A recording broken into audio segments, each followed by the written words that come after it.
আসসালামু আলাইকুম রহমতুল্লাহ। বর্তমানে এখন দেখা যায় মাহফিলের চাঁদা নিতেছে প্রত্যেক বাড়ি থেকে, দোকান থেকে, প্রত্যেক জায়গা থেকেই ধারে পায় তারে ধরে মাহফিলের চাঁদা নেয়। আর মানুষ আল্লাহর দিন প্রতিষ্ঠার জন্য যারা কথা বলে, আল্লাহর আইন হুকুমাত চালু করার জন্য যারা কথা বলে, যারা দিনের দাওয়াত দেয়, তাদের কথা শোনার জন্য মানুষ হুরমুই খাইয়ে পড়ে বা তাদেরকে সাহায্য সহযোগিতা করার জন্য সাধারণ মানুষ ঐক্যবদ্ধ থাকে।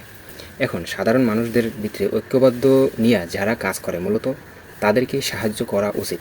সেটা মাহফিল হোক, মাদ্রাসা হোক, সেটা কোনো ইসলামিক দল হোক, মূলত যারা দিন প্রতিষ্ঠায় যারা কাজ করবে, যারা দিনই আন্দোলনে যারা শরিক থাকবে, তাদেরকে যে কোনো সহযোগিতা করা প্রত্যেক মুসলমানের এটা কর্তব্য।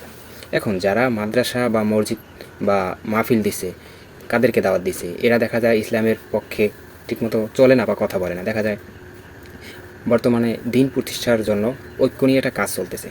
তো সেই ঐক্যে যারা থাকে না, বর্তমানে যে সমস্ত আলেম সমাজ বেশিরভাগ ঐক্যের পছন্দ করে না, তারা দেখা যায় মসজিদ নিয়ে পড়ে আছে, মাদ্রাসা নিয়ে পড়ে আছে, কিন্তু ঐক্য নিয়ে কোনো কাজ করে না। এবং কি যারা ঐক্য নিয়ে কাজ করে তাদের ভিতরে একটা বিভেদ সৃষ্টি করার জন্য তারা অনেক বাজে মন্তব্য তুলে ধরে, বলে আকিদা খারাপ, তাই এটা সেইটা নানান ইত্যাদি কথা বলে। দেখেন স্বাধীনতার 52 বছর 53 বছর হয়ে গেছে, এখনও যদি আপনি সেই আকিদাই বলেন, তাহলে কবে ঐক্যটা করবেন বলেন? তাহলে ঐক্য ছাড়া দিন প্রতিষ্ঠা করা সম্ভব না। এটা যারা বুঝছে তারা একমাত্র ঐক্যে সামিল হয়েছে। আর যারা এখনও বিবাদ সৃষ্টি করতেছে তারা তাহলে কবে এই দেশে ইসলাম প্রতিষ্ঠিত করবে বলেন তো?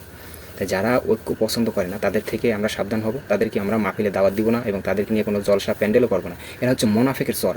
এরা চায় না আল্লাহর জমিনে আল্লাহর দিন প্রতিষ্ঠা হোক, এরা চায় না। যদি চাইতো তাহলে অবশ্যই তারা ঐক্যে থাকতো, আলিম সমাজের সাথে ঐক্য থাকতো। ভাই চার ইমামের দেখেন আপনি একটু